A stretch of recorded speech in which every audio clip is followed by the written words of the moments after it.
welcome to my channel Luna Mamut. Sekarang aku lagi ada di Palembang loh guys, kampung halamannya aku. Aduh, seneng banget deh pulang kampung. Aku sama yang lainnya baru nyampe dan langsung ke rumah makan vegetarian Patmamula. Rumah makan vegetarian di sini tuh beda banget guys sama yang lain.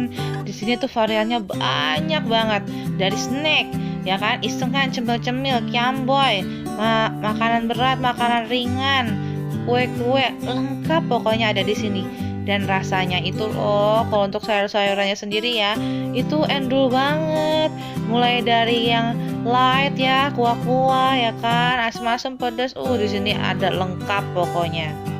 Buat teman-teman yang gak suka vegetarian, di sini sih pasti suka.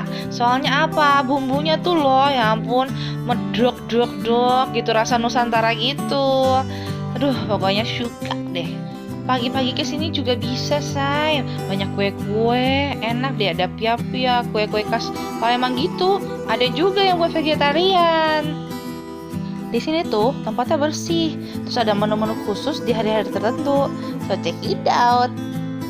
Kalau minuman favorit aku di sini itu es cincau ijo, soalnya pakai susu jagung, enak deh, terus nggak kemanisan gitu. Cocok banget sama cuacanya Palembang yang panas-panas. Di sini juga jual daging-dagingan yang buat kalian masak di rumah loh. Langsung order ya. Oke, sampai di sini dulu video aku. Keep healthy and happy.